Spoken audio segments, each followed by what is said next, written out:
for the launch of our huge report. And on behalf of my partners, to whom I refer more than a warm welcome for the launch. Nigel, could I invite you to start us off with a huge photo? And on behalf of my partners,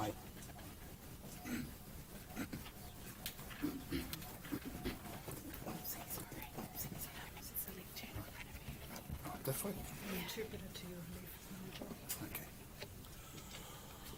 Ha tēnā hui hui tātai. Ha tēnei au, ko te hokai nei o taku tapu ai. Ko te hokai nuku, ko te hokai rangi, ko te hokai ato tūpuna tāne nui ārangi. I upikiti ai ngā rangi tū hā ki te tehi o mānono. I roko hinga atu rā, ko i o matua kore anake. I riro iho ai ko ngā kete o te wānanga, ko te kete tuauri, ko te kete tuatea, ko te kete aronui. Ka tiritiri a, ka paupau a ki papatuanuku. Ka puta tira tangata ki te whai au ki te ao mārama, tihei, mauri ora. Hei te matanga kōrero mōku kia whai korore o honore hara riuia ki a koe i hoa ngā mano tua uri whai oio, ki tonu ana te rangi me te whenua e te nui o tō korore atanga. Me whakahono re hoki, tō tātou nei kingi Māori atu heitea, e noho nei ki runga ki te tauna tapu o na mātua tūpuna. Ko te tūmanako o ngā tūmanako, ka piki te ora, piki te kaha, piki te māramatanga ki roto iaia. Ka mihi tonu nei ki te kāhuri ki whānui tonu, tēnā koutou ki a rātou pai mārire. Ki a rātou mā, kua hinga mai nei, kia hinga atu rā. Ki tērā katahi anō kia pāmai ki ngō kutaringa. Hara, te māma o te tiamana o ngā tōpū tagata whaikaha. Kua hinga nei i te marama o Apireira. No reira, leo, me te hinganga o tō māma.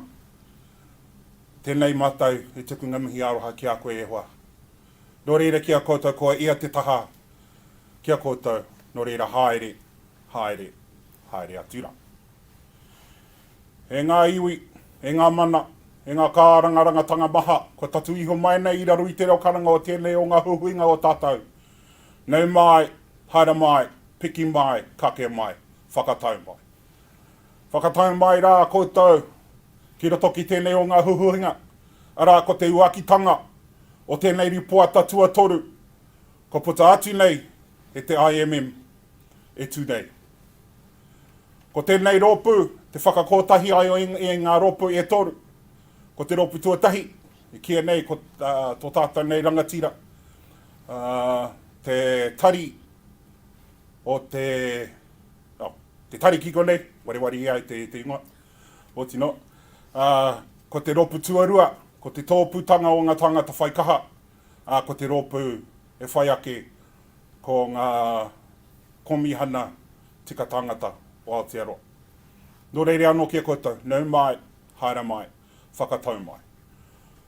Whakatau mai rā anō koutou, i raru i ngā manaakitanga, ko uwhia mai nei ki rungi a tātou, nā tēnei o ngā tari, nō reire kia koe e te rangatira, e Pita, me tō rangatira tuarua, a Bridget, nā kōrua anō i manaaki mai a mātou mo tēnei rangi, nei mātou mihi ake nei kia kōrua, ki tēnei o ngā tari hoki, nō reire tēnā koutou ki a koutou. O tino ki a koutou ngā tāngata, ngā raurangatira mā, e noho nei ki Wanganui a tātou, kia koe tō tātou nei minita, e minita Sepaloni, aha koe tō poku mahi, ko tatu mai nei koe ki Wanganui i tēnei reo karanga ki a koe, no reira, kia koe e te whae e tutuahine, nau mai, haere mai, whakatau mai. Ko ke hoki te komihana o ngā tāngata whaikaha, e pōla, nei anō tō wāhi, hoi anō, nau mai, haere mai ki Wanganui a tātou. Anō nei ki a tātou katoa, ko iwha mai nei, ko tau mai nei i tēnei rangi. Tēnā koutou, a tēnā tātou katoa. He wai. Kia ora, Te aroha, te whakapono, me te rangi mari e tātou e. Me te rangi mari e. Me te rangi mari e tātou tātou e. Nō reira, hei mutu aki i aku kōrero ki konei, aputi hono tātai hono rātou te hunga wairua kua rātou haere atu rā. Aputi hono tātai hono tātou katoa ngā waihotanga mai o rātou ki a tātou. Huri no e te whare, tēnā koutou, a tēnā koutou, a tēnā tātou katoa kei raro ake.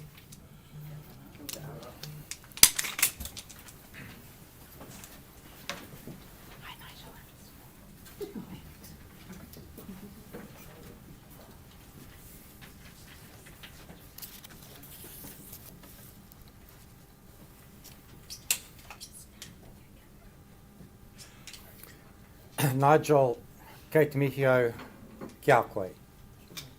Tēnā ro atu mō tō mihi whakatau i te ahi nei. Kua tai mai, he pai, kua tai mai nei ki te mihi atu ki a koutou i te ahi nei e pa ana making disability rights real. Nā te mea he rā whakahirihira tēnei mā tātou katoa. Nō re rā, tēnā koutou, me kia koe, kei te mihio kia koe anō. It's my very, very pleasant, wonderful responsibility again to welcome you. I want to acknowledge the Minister, our energetic, always interested Minister, who somehow manages to galvanise more other ministers to be interested in our work than I've ever witnessed before, and we're so fortunate to have you as our Minister. I want to acknowledge Leo and Paula as my partners. I'm presently the chair of the Independent Monitoring Mechanism, but Paula, the Disability Rights Commissioner, Leo chairs the coalition. A very warm welcome to you. I want to acknowledge Dr. Paul Hunt, the Chief Human Rights Commissioner, who's hugely important for our organisation. Thank you, Paul, for being here and all the work that you do, and to my staff and all of you who have put so much time and effort into this seminal moment of this report. I've in fact got a few words to say later, so it's best now that I hand over to Leo to speak to us as chair of the DPO Coalition. Leo.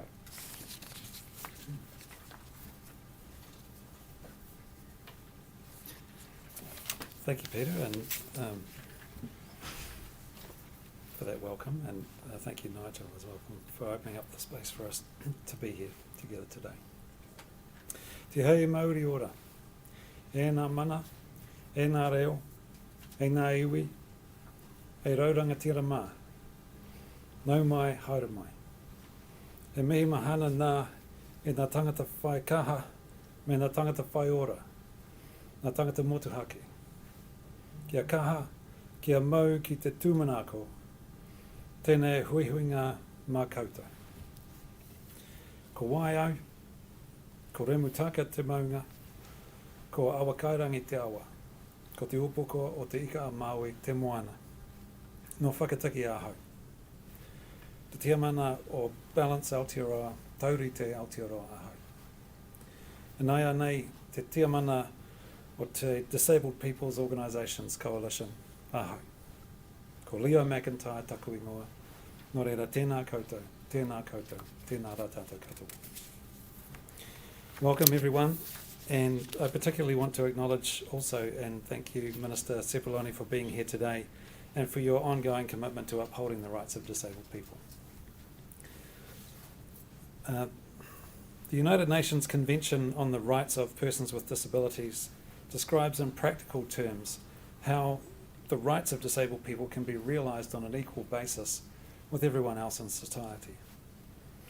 The Convention's purpose is to promote, protect and ensure universal human rights and fundamental freedoms for disabled people, and to promote respect for our dignity and our right to decide for ourselves. Article 33 of the Convention requires governments to set up an independent monitoring mechanism, or IMM. In New Zealand, the IMM consists of three partners, as Peter has said: the Disabled People's Organisations Coalition, or DPO Coalition as we're known, the Human Rights Commission and the Office of the Ombudsman. We work together to research and compile reports to the United Nations on New Zealand's progress in implementing the Convention. We're here today to launch the third of these reports, entitled Making Disability Rights Real, Whakatūturu Ngā Tika Hoatanga. The dual title of this report highlights the partnership between Tauiwi and Māori, enshrined in our nation's founding document, Te Tiriti o Waitangi. The Disability Rights Convention does not explicitly consider Indigenous people. However, all of the recommendations in this report will help to address the inequities faced by tangata whaikaha, Māori disabled people, who remain among the most disadvantaged of our people in New Zealand. The report acknowledges the Māori Disability Action Plan Whaiati Marama, noting that there is no agency specifically contracted to support its implementation at this time. It is now 13 years since New Zealand signed the Convention and almost 12 years since it was ratified in September 2008.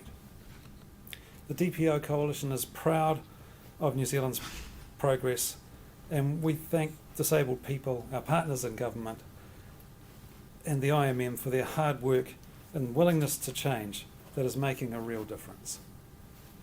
However, disabled people are still being subjected to incarceration and forced treatment, including solitary confinement and non-therapeutic interventions such as sterilisation without their consent.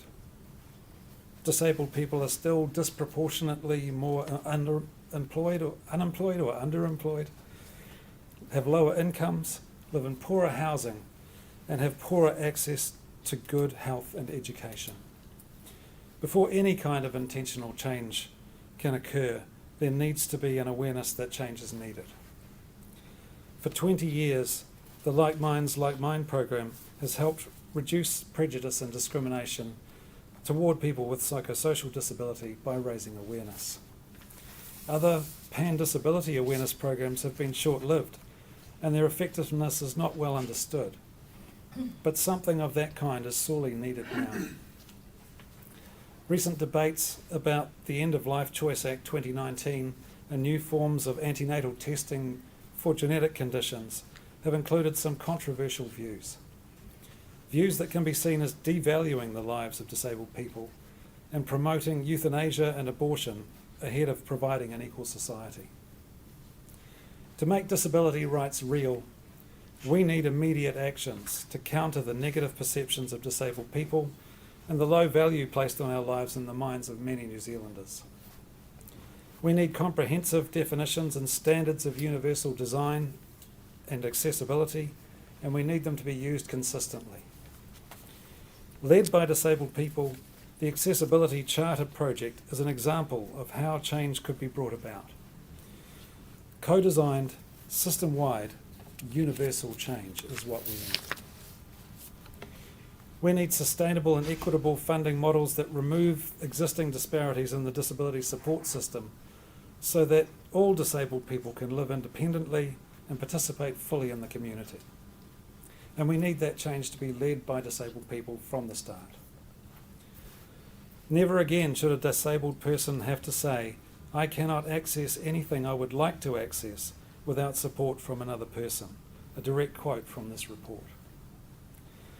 Everything from the mundane to some of the most private and intimate aspects of a disabled person's life may be witnessed by others, and sometimes become the subject of gossip and casual conversation. That this situation still exists is unacceptable. We need our right to have a home and family upheld, and our homes and families to be respected. The right to be a parent or to live with one's own family should not be denied on the basis of disability. We need the ability to participate equally in cultural life, recreation, leisure and sport, because we are all human and we all need to feel connected. Locked down during COVID-19, many New Zealanders gained at least an inkling of what it is to be unable to access the world they take for granted. We need to build on that understanding with the voices and experience of disabled people, because disabled people are living in a kind of lockdown every day. The true value of Article 33 of the Convention was really brought home to me last week when I spoke with a colleague in the field of mental health peer support. She expressed her gratitude for the fact that while he was still alive, a friend of hers had the opportunity, as part of a convention monitoring process, to speak about his experiences in mental health services. He spoke about how having his rights removed under the Mental Health Act had left him bereft of the sense that he had autonomy over his body and his life.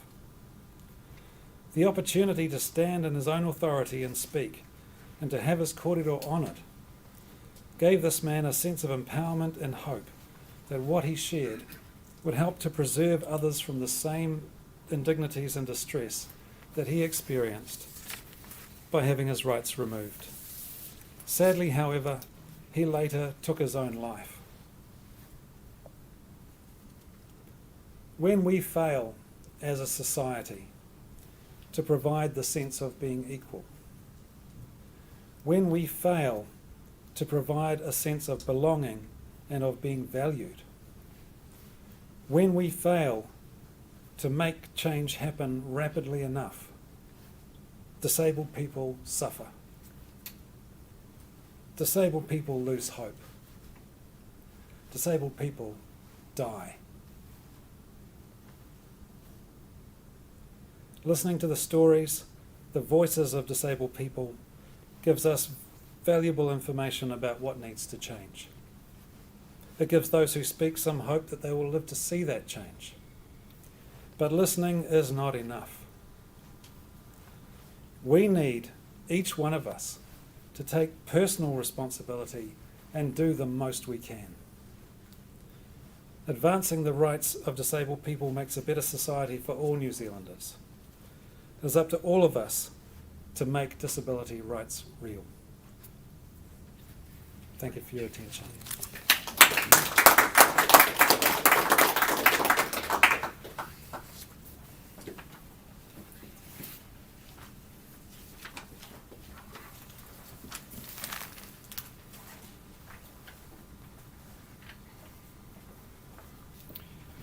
Thank you very much, Leo. Very, very inspiring. I've decided I'd like to make 5 points in the speech or mai mihi to you this afternoon. And I'd like this to very much come from the heart and not from your perception of prepared speech notes. I want to start off with this report and for us to relish this report, its intensity and what it will produce for us. On the cover is Tim, and I just want to read to you what it says inside the cover. Tim Fairhall is smiling widely as he holds out a world globe to his side. Tim, with his mother Joan, challenged the government to change the KiwiSaver rules. Now people with life-shortening conditions can use their KiwiSaver funds before the usual retirement age of 65. And to me, that picture captures so much for us.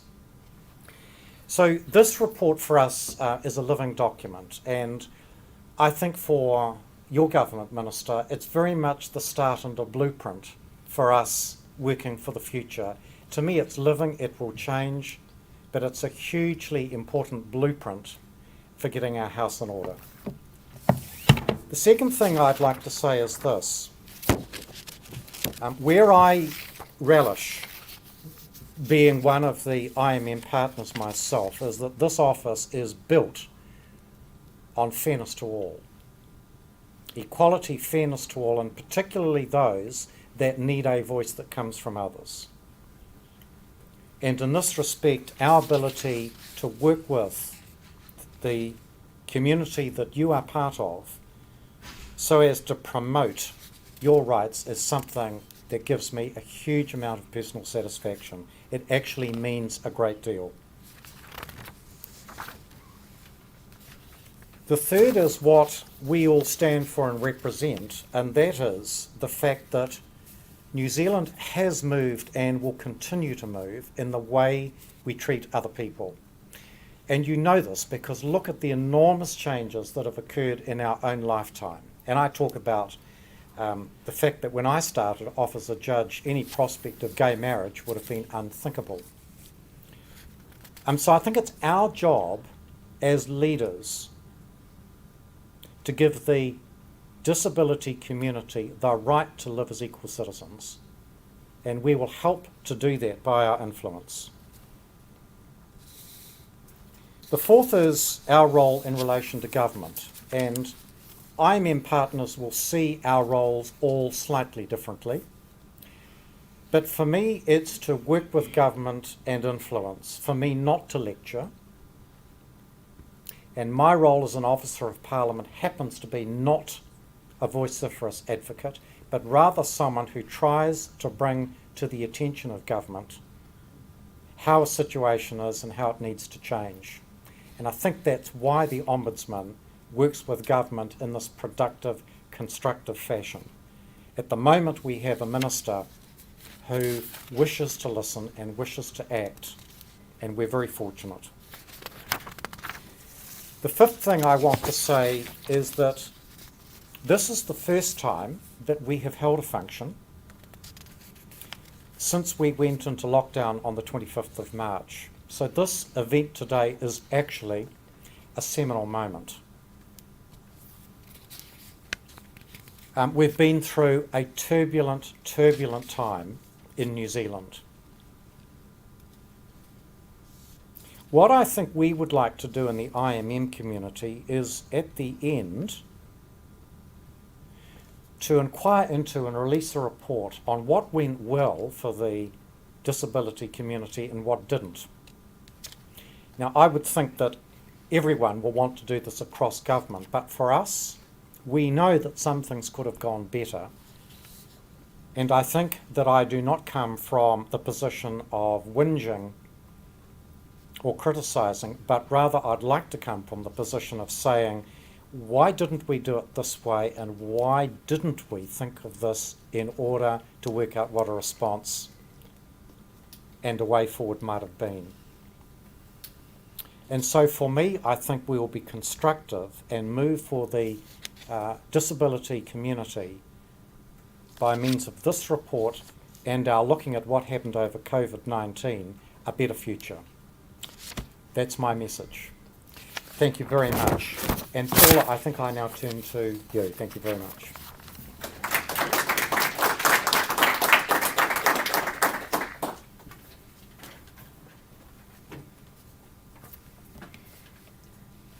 E ngā mana, e ngā reo rau rangatira mā tēnā koutou katoa. Ko Paula Tesarero tōku ingoa, ko Aotearoa mō te kāhui te tangata ki Aotearoa. Nō reira, tēnā koutou, tēnā koutou, tēnā koutou katoa. My name is Paula, and I'm the Disability Rights Commissioner. My sign name is Paula. That represents a bike. I add my greetings to you, Minister, and our other distinguished guests. I acknowledge my IMM partners, the DPOs and the Office of the Ombudsman. I want to acknowledge my colleague Paul Hunt, the Chief Human Rights Commissioner, and I want to thank all of the team involved in bringing this report together. I want to particularly pay my personal thanks to Doug and Francis and Jack from my office, for whom I know this report and getting to today has taken a huge amount of effort and time. And I want to thank all of the disabled people throughout New Zealand and their whānau for contributing to this report. I feel a little bit emotional today, actually, because it's been since the start of my role, really, not that long after we sat in this very room, video conferencing through to Geneva as we developed the list of issues that would form the basis of this report. And so to be standing here today and launching this, not in Geneva, but actually here in Aotearoa, New Zealand, is an important milestone that we must appreciate, acknowledge, and think through. As Leo has indicated, there has been progress. Of course there has. Some has been far too slow, and we still have a long way to go for disabled people to fully enjoy our human rights. As the report notes, we need a quantum leap in thinking. We need to move from compensating for an inaccessible society founded on notions of disability as a deficit to recognising disabled people as equal rights holders and actively working to create fully accessible communities. One such way would be to take a systemic approach to explicitly integrating the Disability Convention into domestic law and to apply the appropriate resource in order to make this a reality. The recommendations in our report, which decision makers must work with disabled people to implement, are not about designing new buckets of work, but whole new ecosystems, because our rights are interconnected. Where any of them are not realised, that impedes the enjoyment of them all. We all, that is government, business and community, must seize every opportunity in the reset and rebuild of New Zealand from the effects of COVID to ensure our new normal is a truly rights-based, fair, equal and inclusive New Zealand. The themes that I'm going to focus on are core to our work at the Human Rights Commission as well as within the IMM. I begin with reference to Māori as Te Tiriti Partner. The rights of tangata whaikaha can only be met as Indigenous people, as tangata whenua and as Te Tiriti Partners. Tangata whaikaha are affected by the historic, cultural, social and economic experiences of Māori in New Zealand, layered together with those of all disabled people. Māori fare worse on many social economic indicators than non-Māori and experience disability at higher rates than non-Māori. And tangata whaikaha fare worse than non-disabled Māori, experiencing higher rates of discrimination, lower rates of employment, lower incomes and lower self-assessed health status. With so few kaupapa Māori services or systems, tangata whaikaha often report feeling forced to choose between worlds of identities as Māori or as disabled.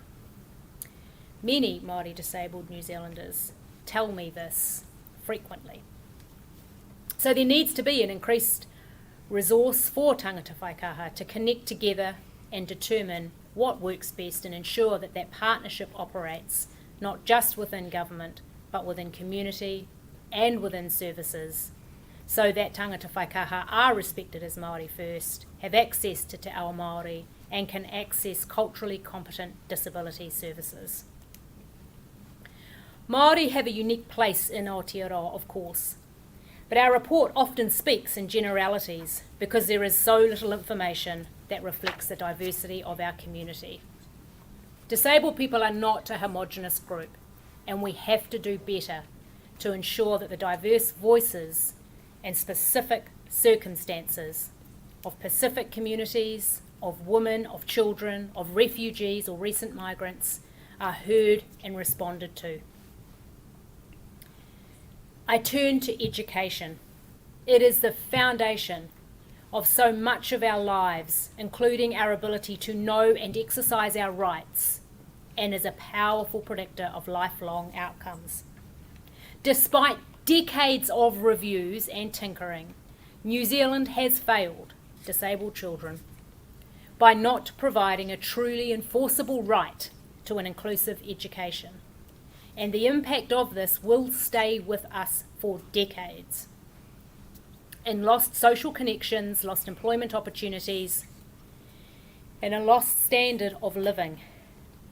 And too often, lost liberty when children, not served well in education, get caught up in the justice system. We must shift how we design and deliver education so it is truly inclusive of all. We keenly await the release of the Disability Employment Action Plan because we must have action leading to a dramatic fall in the numbers of young disabled people not engaged in education, employment or training, and to a significant rise in the employment of disabled people. Disabled children and young people are overrepresented in our care and protection and youth justice stats. This is particularly true for invisible disabilities. Our state systems that are intended to protect our children need to be recalibrated to respond to the true need in the system. It isn't only children that we need to do better for. Violence and abuse towards disabled people is an issue we have shamefully neglected. Disabled women told us one of their top priority concerns, and has been hiding in plain sight for far too long, is violence and abuse. Our legal system can be a source of abuse towards disabled people when it does not treat us equally. Our laws allow for people to be detained and treated without their consent, which is completely inconsistent with our convention. There are many alternative approaches to making sure that people are not forced to have the right support to make or withdraw consent and to be truly treated equally before the law. One of these ways is through supported decision making. We acknowledge there's been some work on this, but it's been intermittent and without the legal recognition required to ensure that supported decision making is not overridden by the current law. We've seen some really positive progress in mental health resulting from He Oranga, the mental health inquiry, but we must rapidly advance the recommendation of that inquiry to repeal the Mental Health Compulsory Assessment and Treatment Act. I want to touch on non-discrimination. Being treated unfairly or less favourable is a core fundamental human rights principle. It is prohibited on the basis of disability in the Human Rights Act, yet is routinely one of the top 3 grounds of complaints to the Human Rights Commission. Many of these complaints, the experiences we heard in our hui around the country, and the disparities they represent are long-standing. It would be a form of discrimination for that situation to continue. Our recommendations provide a clear pathway forward for action. We look forward to working with you, Minister. Thank you for helping to advance the issues that we have raised with you and your colleagues.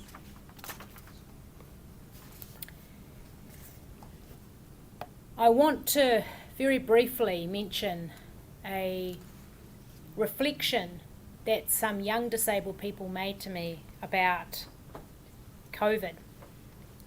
And it stuck with me, it's really resonated with me.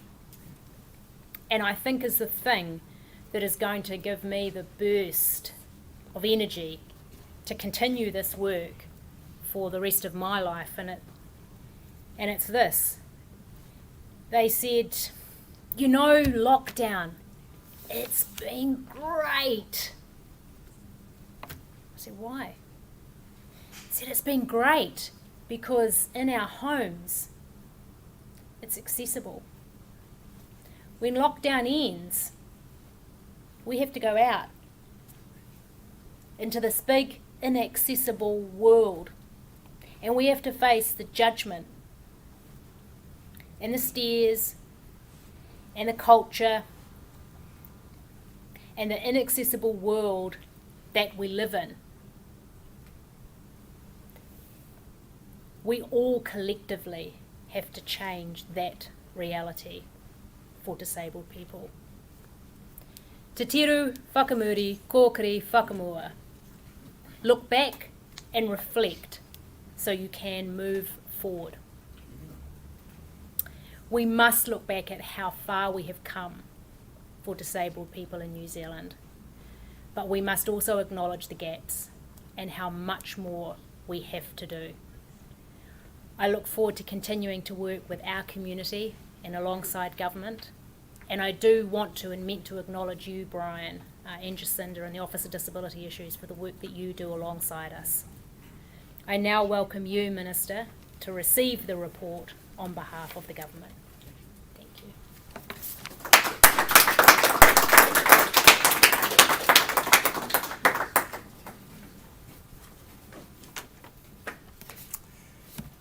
I greet you in the languages of the realm nations, Taloha ni, kia orana, and whakalofalahi atu. And thank you so much for the invitation to be here. Thank you, Judge Boshier, for the invitation to come along.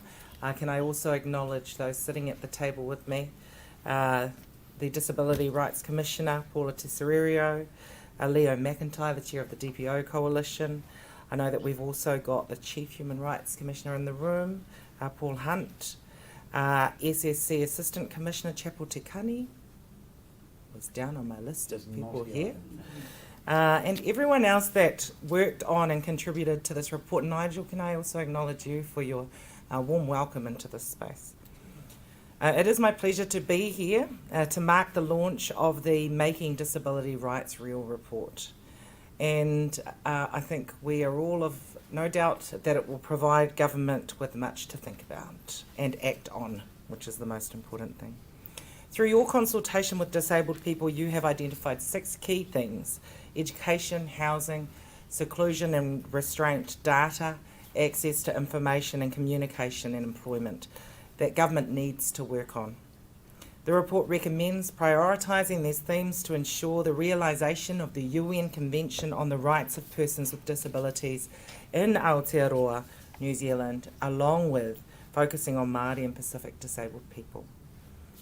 The Disability Action Plan 2019 to 2023 is one of the key platforms we use to implement the UN Convention on the Rights of Persons with Disabilities and our disability strategy. When we consulted with the disability community on the development of the Disability Action Plan, many of these themes identified in the IMM's report were highlighted as needing to be progressed. The Disability Action Plan brings together 25 work programs and 2 cross-cutting issues that sit across government. And we had a very clear instruction from disabled people that they wanted this Disability Action Plan to be a plan in which they could measure progress, they could see things happening, as opposed to being so high level that actually it would be difficult to ascertain whether or not progress was being made. Agencies will be reporting on their work programs in progress at the end of July. When we look at those progress reports, we will also look at how progress can be enhanced based on COVID-19 experiences. And it is critical that agencies look at the IMM's report and how to progress these issues. I'm expecting that the IMM and the DPO Coalition will hold agencies to account when they report on their progress. Can I say, and this is probably making reference to something that you, Judge, mentioned, it has been heartening to see the level of engagement from other agencies and other ministers with respect to the work of the IMM. I am the Minister for Disability Issues and I have a very clear advocacy role across government, but it would be very difficult, if not impossible, to effect change if we didn't also have supportive ministers from across the different ministries. So one of the approaches I've tried to take as the Minister for Disability Issues is to not only work alongside the DPOs, the Disability Rights Commissioner, the IMM, to highlight some of the challenges and issues that persist across different sectors and across different ministries, but also to highlight when there are wins. And I think that has been very important with respect to encouraging those ministries along, and also with regard to encouraging the ministers that the small steps they're taking are making a difference, even though we need to continue to remind people that there's still much further to go. So even tonight I wanted to make mention of the ministers that have been engaged with the work of the IMM, many of them on more than one occasion, but just listing them off: We have had Minister Calvin Davis, Minister Phil Twyford, Minister Andrew Little, Minister Mahuta, Minister Lise Galloway, Minister Stuart Nash, Minister Salesa, Minister Farfoy, Minister David Clark, Minister Tracy Martin, Minister Willie Jackson, Minister Portal Williams, Minister Shaw and Minister Genta. And for me that's a demonstration of an all of government commitment to making Aotearoa the inclusive country that we so often talk about. There are some really exciting pieces of work underway right now. You may have heard me speak about the government's program to accelerate accessibility, and I acknowledge all of those that are in the room that have been behind that work program. And I do believe, alongside many of you, that that work program will be a game changer. Accessibility is an enabler to progressing issues in this IMM report, as well as the other work programs in the Disability Action Plan. Other ongoing work which we will work towards includes the Disability Employment Action Plan, and there's work around supported decision making in the Accessibility Charter. Can I say that the Disability Employment Action Plan is almost ready to go, so we're looking forward to launching that hopefully in the next few weeks. Most government agencies have signed up to the Charter, and we have also had interest from local government agencies too. In fact, I think out of 39 government agencies, 38 have signed up. We won't mention that other one, but we'll continue to work to get everyone on board. Signing up is an important first step. We know that more work is needed to build capability, and this was highlighted, as has already been mentioned, throughout the COVID-19 experience. Late last year, the Office for Disability Issues conducted a survey of local authorities about their work on accessibility. We hope this has prompted everyone to think about how to make their communities accessible and act on that as well. The Office for Disability Issues, and I do acknowledge you, Brian, and all of our team here, is also working on producing guidance for government agencies on how to incorporate a disability perspective in their work and how we can ensure the voice of disabled youth is included when developing work programs. We also have some things we can celebrate. In this year's budget, we invested $989.9 million into initiatives to support disabled people and disability service providers. This funding, although largely in the health sector, has been spread across government and reflects our government's commitment to improve the support available to disabled people in Aotearoa and for an inclusive recovery where we rebuild better. I've heard from disabled people and the disability sector about how challenging the COVID-19 lockdown has been for them, although there have been some, as you've mentioned, Paula, who actually enjoyed the experience. It hasn't been easy for many, and I want to acknowledge that and thank you for your perseverance throughout the alert levels and for being valuable members of that team of 5 million people. When I met with the Access Alliance during lockdown, Amy Hogan, one of their representatives, said that COVID-19 shone a light on many of the good things that have been done within the disability sector and some of the things that still need to be done. Amy also said something that really resonated with me that I'd like to share with you. Amy said that after COVID-19, instead of going back to normal life or life as normal, we should go back to something better. We want New Zealand to be a place where disabled people have an equal opportunity to share their goals and aspirations.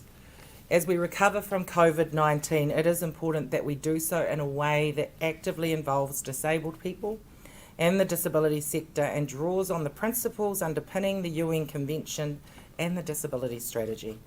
It is also an opportunity for us to prioritise and confirm the work we're already committed to in order to make a difference in the lives of disabled New Zealanders. Can I acknowledge you all for the work in the room and the very comprehensive report that we have been presented with tonight.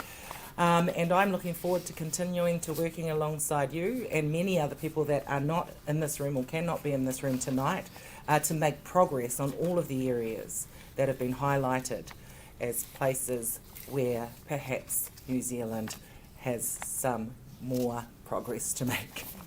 Thank you.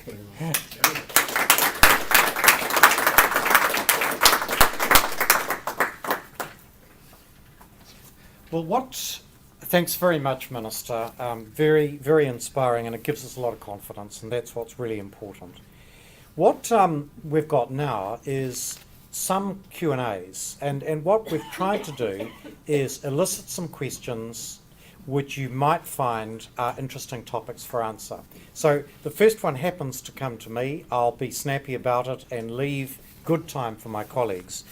And what I think I will do because of the live stream is do my bit, introduce the question to my next colleague, and then I'll move and we'll swap the place. So the first question is of me. In carrying out your IMM role, how do you ensure the rights of older people with dementia are recognised and upheld? So the answer is the office is into growth mode in looking out for and upholding the rights of people with dementia, usually older people. And it happens in two ways. The first is that we now have a designation to go into rest homes under what's called OPCAT, which stands for the Optional Protocol of Crimes Against Torture. It's a very powerful bit of jurisdiction. Gives us enormous ability to shine a light.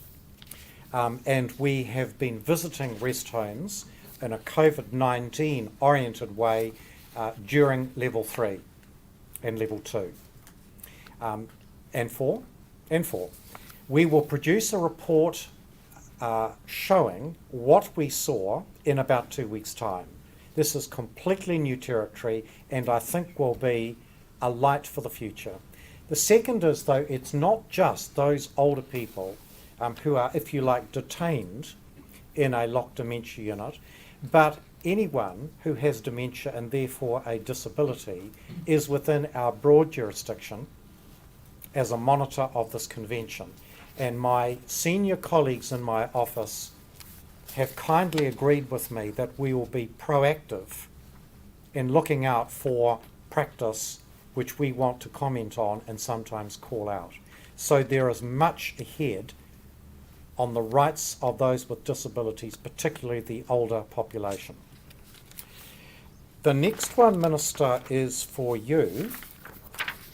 In 2017, New Zealand adopted the World Health Organization's Global Plan of Action on the Public Health Response to Dementia 2017 to 25. However, the WHO plan requires New Zealand to have an operational plan for dementia. New Zealand has no plan, despite a rapidly ageing population and rapidly growing social and economic consequences.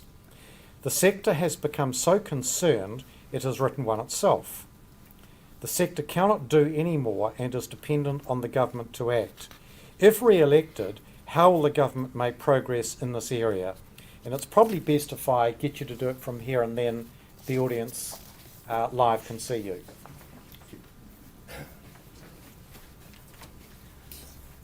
Well, unfortunately, I have to admit that as part of my delegation for disability issues, dementia is not something that sits under my responsibility as Minister. But what I will do, and I wish we had an opportunity to do this earlier, but what we will do is seek out an answer from the Minister of Health's office so that we can share that with you, as opposed to just saying there's nothing I can do in this space. So we'll seek out that answer. I think if we'd got it a little bit earlier, if I'd got it a little bit earlier, then we might have been able to get an answer, but unfortunately we can get that for you at a later time. Right. Don't know if that was worth a live feed, to be honest. Well, while you're still there, there is a supplementary question, as you would say in the House. Okay. If re-elected, what commitment do you have to passing the accessibility legislation? Yeah. Well, I'm in this alongside the Access Alliance, the DPOs and others.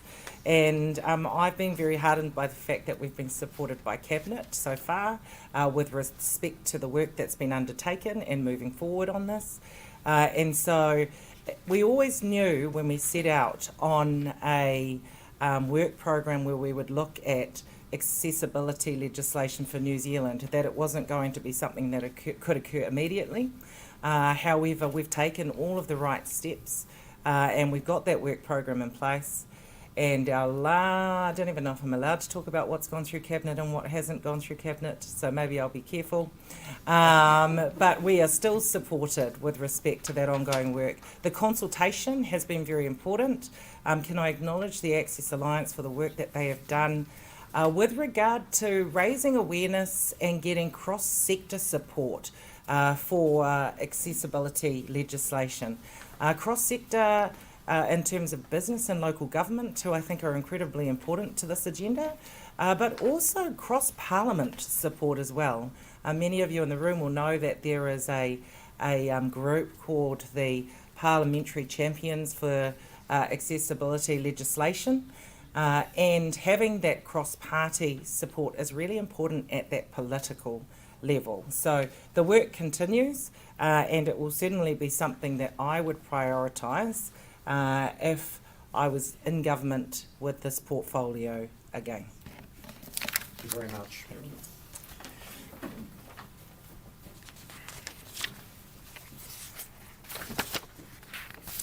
Paula, the next question is for you, and it rightly starts off with the comment, "Congratulations on your reappointment."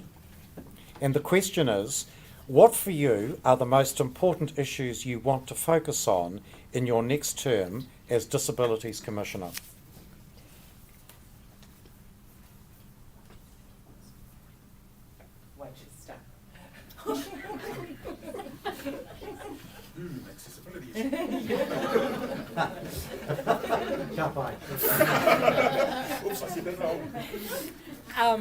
The Minister and I are going to the same event, but since she's speaking, she needs to head off now. So, Minister, thank you. Thank you very much. Thank you. I'll let you continue.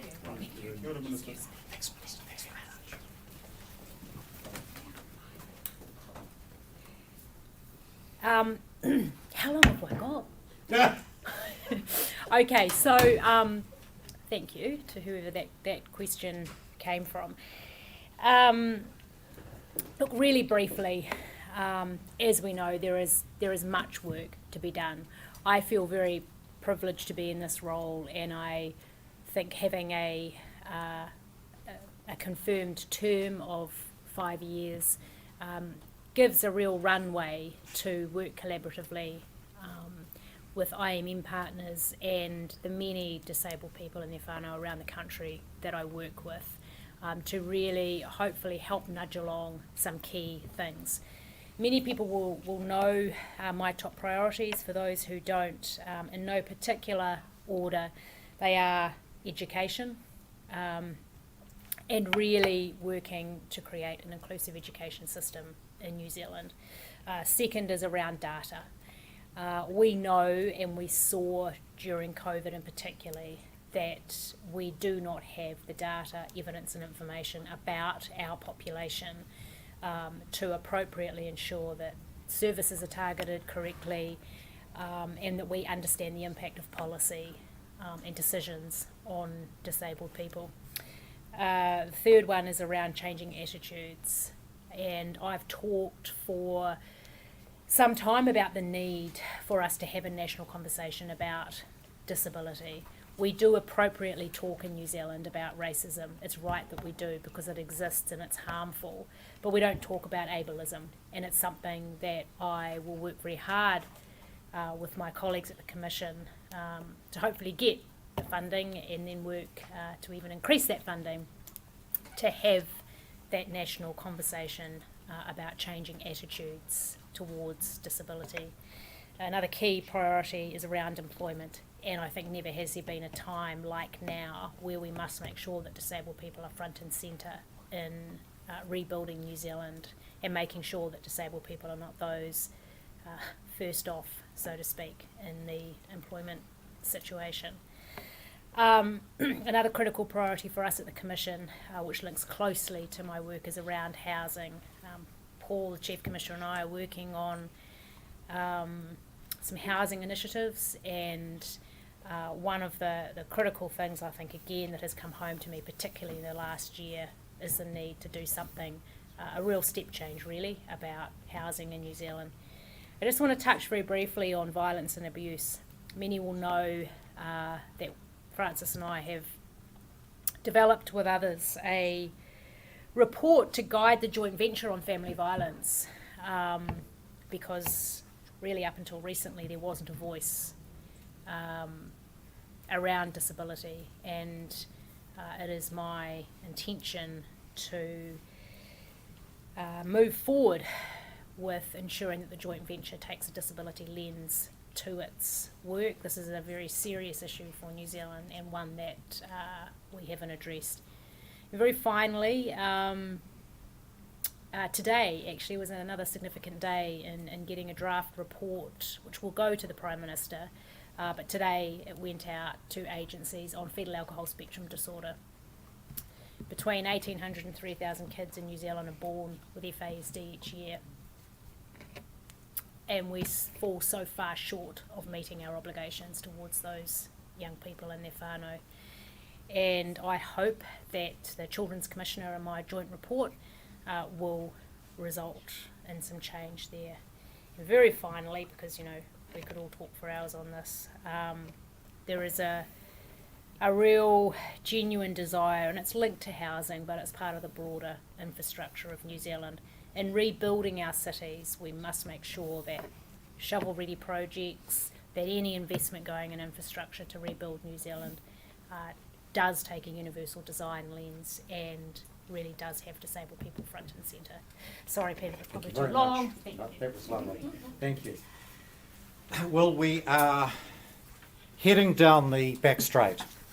And Leo, there is a question for you, and it's this. What would you like to see by way of reforms to the Mental Health Act, as any reform process might relate to people with disabilities?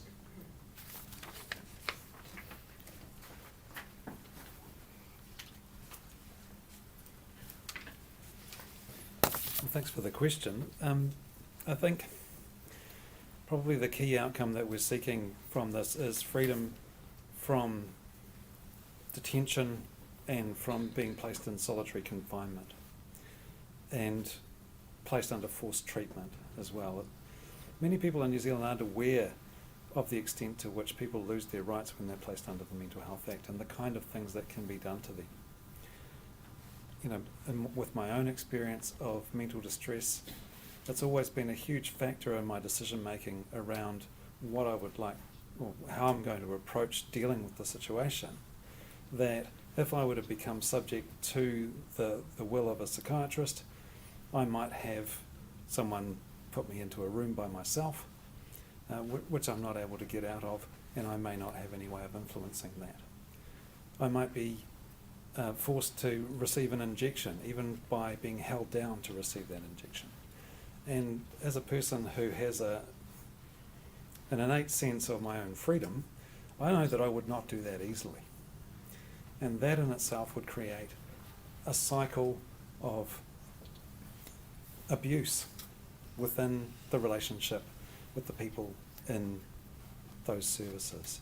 That's the kind of thing that we need to stop, because that isn't helpful to anyone's mental health. It doesn't help the people who are using the system. It doesn't help the people who are working in the system to do their jobs well when they have to place other people under duress. So that's probably the number one thing. In terms of the outcomes that we need to get from this change of legislation, really it needs to be part of an integrated process to address the social determinants of mental health as well. It's the things that lead people to become distressed, to become unwell, that we need to deal with. And a lot of that has to do with poverty, deprivation, and lack of connection with other people. And we've heard a lot about that today already and how that applies to disabled people. So the more that we can do to improve the lives of disabled people, the better it will be. And the changes to the mental health legislation really need to incorporate that perspective as we make them. It's especially important for Māori, and I think in the context of the present moment, we've seen this international change of consciousness about the nature and the reality of systemic racism and the effects of colonisation. And if those are not addressed in the New Zealand context, then fiddling with the legislation isn't going to do a heck of a lot. And so only that will make the difference really for Māori in terms of mental health outcomes. And finally, one thing that needs to go alongside this is an acknowledgement that what we've been doing has been wrong. There was a report put out over a decade ago called Te Aiotanga, which incorporated the views of around 400 New Zealanders who suffered tremendous abuse in the institutions prior to 1992. And those people, many of them have died since that report came out, and they're still waiting for an apology. So that's something else that needs to happen too. Thank you very much.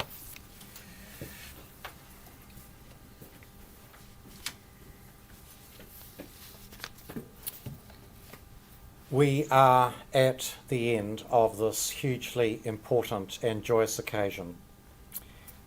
For me, we not only have a report which is beautifully printed and in colour and formatted, but as should happen, this report is available in a number of formats. And certainly on our own website, we have moved, as we should have, to make sure that accessibility is modern. So again, can I just reiterate to all of you who have been so concerned with the production of this report, my hearty congratulations. This is a huge and important moment, and our rich acknowledgement of you is warranted. So Nigel, as we should, we'll turn to you as our orator to close the proceedings for us. Thank you very much.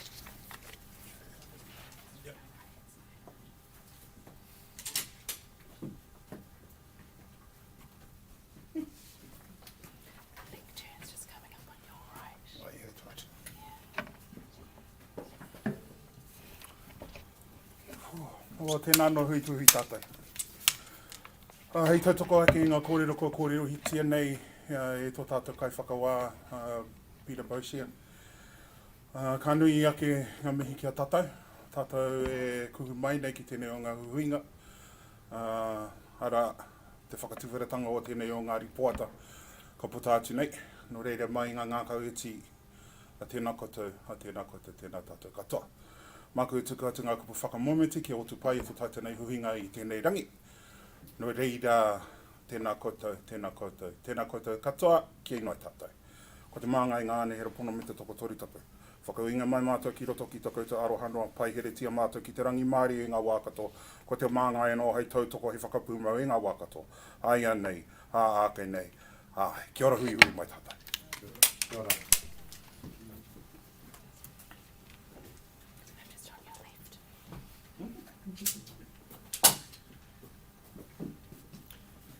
Thank you very much, Nigel. That will bring to an end the live stream of what we have done here this afternoon.